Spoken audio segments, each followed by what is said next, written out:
bii beneen jéego la parce que fii bi ñu fi jógee léegi yàggul donc ñëwoon nañ fi tàggat ay ndaw ci lépp loo xam ne day jëm ci ñoom nan la ñuy mun a amee xëy mais aussi ñoom nan lañ mun a créer seen entreprise su bopp.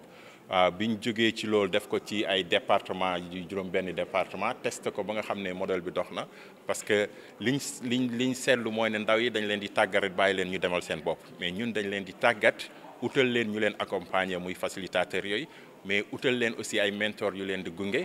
utal leen aussi benn écosystème boo xam ne partenaires yi fa nekk ci dëkk bi yëpp moo xam partenaires internationaux lañ wala moo xam ay partenaires locaux lañ moo xam ay institutions lañ moo xam ay organisations lañ ñu boole leen ci benn kuréel bu ñuy wax benn écosystème interconnecté ñu mun leen a gunge donc bi ñu jógee ci loolu nag ñu mun leen topp ak ñoom ci ñetti at pour lépp loo xam ne amoon nañ ko ci idée ñu war ko mun a def ñu mun leen ci suñ parce que lu ci ëpp dañ leen di tàggat comme ni nga doon laajee ba pare bàyyi leen duñ xam fu ñu jëm ñun nag dañuy téye seen loxo bii nag dafa ñëw topp ci pàcc yooyu nga xam ne tey artisans yi la ñuy liggéeyal parce que aussi du ñi nga xam ne ñooy ndaw ñi rek ñoo jàng mais aussi am na ñoo xam ne ci Sénégal ci li ëpp ci industrie secteur bi gën a am doole mooy secteur informel ci Sénégal donc artisans yi nga xam ne seen xarañ nañ ci li ñuy liggéey am nañ ci xarañte ñu ngi ciy def jéego yu bëri war a mun a am ay produits yoo xam ne dañ koy professionnaliser mun a am ay entreprises yoo xam ne mun nañu am accès ci xaalis lu ñu leen di lebal wala lu ñu leen di jox wala lu ñu leen di financer war a am aussi xam-xam ak xarañte boo xam ne mun nañ am partenaires yu leen ko indil mun leen a gunge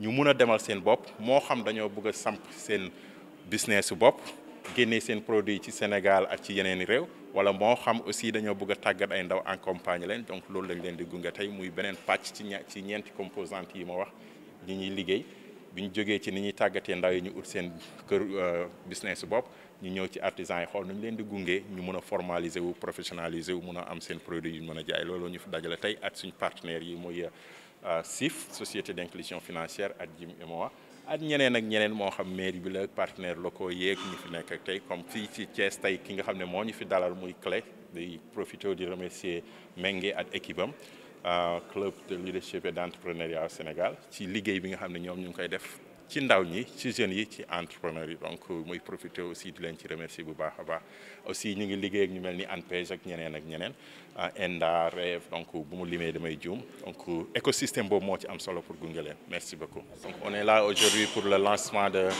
Elan ci artisan donc un programme d'accompagnement des artisans au Sénégal avec nos partenaires stratégiques donc il y a d'abord SIF le groupe SIF société d'inclusion financière représentée ici par Armel qui est le directeur.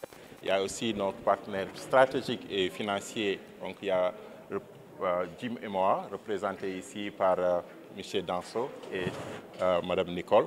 On est là aujourd'hui pour lancer ce programme et je vais permettre à Armel de vous en parler davantage, les détails du programme, qui est un programme d'accompagnement de 500 artisans dans 5 communes du Sénégal, à savoir Mbour, Thiès, Saint-Louis, Kaolack et Dakar. En fait, pour nous, Sénégal, ça fait partie de notre programme de création d'emplois pour 50 000 jeunes d'ici 3 ans. Donc, accompagner les artisans dans ces 5 communes fait partie de ce cadre.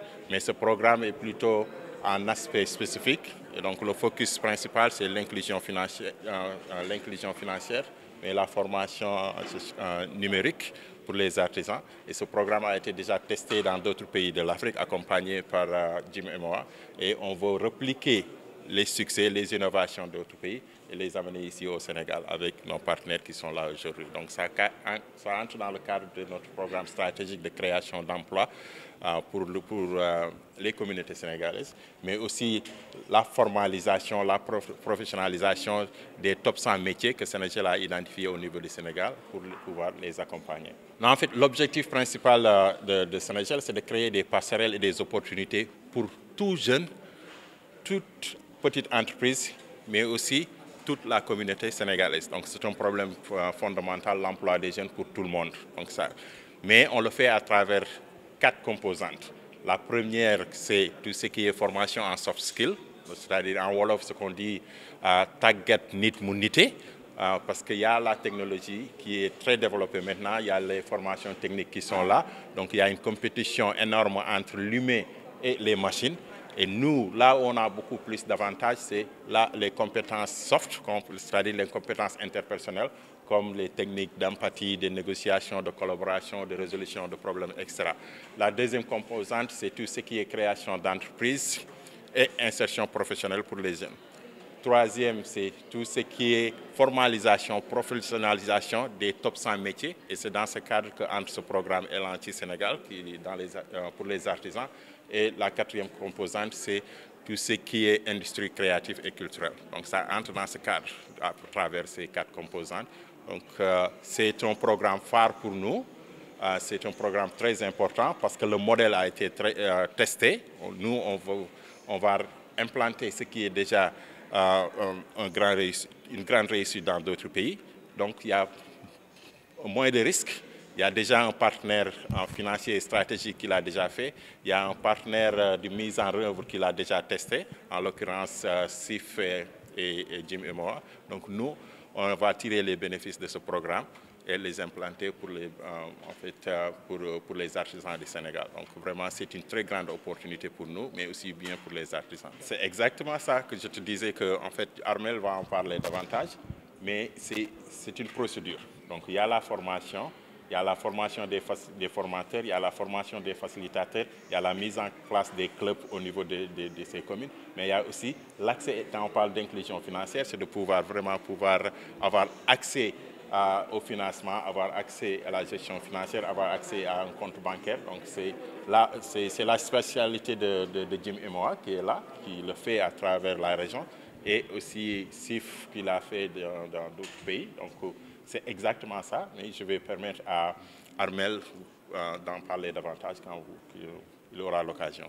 Elanti Artisanat est un projet, disons, pour composante principale l'éducation financière, l'éducation entrepreneuriale et l'éducation numérique.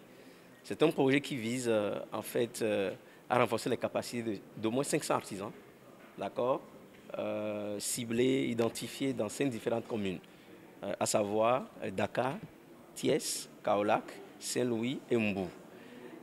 C'est un projet qui vise, disons, effectivement à renforcer les capacités de ces artisans pour leur permettre d'avoir les notions de base, les compétences de base, notamment en termes de gestion de finances personnelles, en termes de gestion de finances professionnelles, en termes d'utilisation du numérique pour une mise à l'échelle de leurs activités. Et vous n'êtes pas sans savoir que le numérique est en train donc de s'inviter dans tous les secteurs de l'économie. Le secteur de l'artisanat également est impacté par le numérique. Aujourd'hui, il est important que nos artisans puissent également avoir des compétences pour pouvoir proposer leurs services, leurs produits et surtout pour maîtriser en fait les contours, notamment en termes de risques que comporte l'utilisation du numérique, en termes de levier pour en fait une croissance de leurs activités.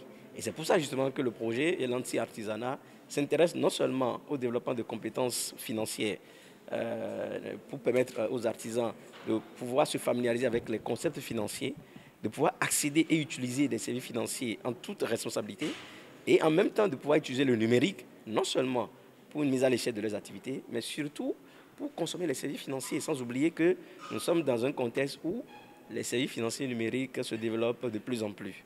Et derrière, nous avons également associé des compétences entrepreneuriales parce que nous estimons que les artisans n'ont pas forcément toutes les compétences qu'il faut pour gérer au mieux leurs activités. Bon, quand vous faites un peu le tour, vous vous rendez compte que chacun mène son activité comme il entend, alors que ça devrait normalement suivre un minimum de processus ou d'approche. Aujourd'hui, à travers ce projet, nous donnons des compétences également à ces artisans pour mieux appréhender leurs activités, mieux adresser leurs clients, notamment avec des techniques beaucoup plus professionnelles en termes d'entrepreneuriat. Savoir donc monter des activités ou du moins de petits projets par rapport à leurs activités de base et donc pouvoir mobiliser des ressources auprès des partenaires. Donc voilà un peu les 3 composantes du projet qui vont permettre aux artisans d'être autonomisés et donc de pouvoir naviguer dans cet écosystème qui présente beaucoup de défis. Pourquoi nous sommes là aujourd'hui? C'est tout simplement pour pouvoir accompagner les acteurs qui sont dans le domaine de l'inclusion financière et de l'éducation. Aujourd'hui, le directeur général du GIM UMOA, à travers sa stratégie Horizon 2026, a développé 3 axes stratégiques, dont l'un qui est très important, qui est aujourd'hui le développement de nouveaux cadres d'usage adaptés aux besoins des différentes populations. Et dans ce cadre, il y a un projet qu'il a appelé GIM Trilogie, et il y a une direction qui a été créée, qui est la direction de l'éducation financière, aujourd'hui qui porte un certain nombre de projets. Les projets dont le projet d'accompagnement aujourd'hui que nous avons financé et que nous continuons de soutenir avec le groupement Sénégel et CIF Group. Notre objectif aujourd'hui, en tant que promoteur de solutions de paiement électroniques et digitaux, c'est d'apporter aujourd'hui des informations au niveau des populations pour qu'ils puissent prendre conscience que ces outils existent. Ces outils, s'ils existent, qu'ils puissent les intégrer dans leur quotidien. Naturellement, pour pouvoir les intégrer dans leur quotidien, il faudrait qu'ils soient formés. Formés à pouvoir en fait utiliser ces outils, formés à pouvoir les connaître déjà et formés à pouvoir les utiliser au quotidien. Donc c'est pour cela que GIM aujourd'hui est engagé dans ce projet avec CIF Group et initialement aussi avec Sénégel. Bien sûr, comme vous le savez aujourd'hui, les solutions digitaux qui sont développées entrent dans un écosystème. Et dans cet écosystème-là, nous avons de nouvelles technologies telles que l'intelligence artificielle qui aujourd'hui est très développée et nous avons la cybersécurité. Dans la cybersécurité, nous avons les notions, ce que nous connaissons tous, c'est vraiment la cyberattaque. Et les cyberattaques aujourd'hui sont de plus en plus sophistiquées. Autant nous utilisons l'intelligence artificielle pour pouvoir développer des solutions innovantes et adaptées, autant les cyberattaquants utilisent aussi cette technologie pour pouvoir affiner et améliorer leurs attaques. D'où la nécessité, dans le développement des solutions digitaux innovantes, d'intégrer en fait cette dimension cybersécurité. Et pour pouvoir vous rassurer sur ce sujet, le GIM-Yomois a entrepris avec l'Université du Luxembourg des travaux pour pouvoir élaborer des spécifications qui aideront l'ensemble des acteurs de l'écosystème à pouvoir sécuriser les applications. Et ces travaux sont en cours avec 2 chercheurs et un professeur agrégé dans le domaine.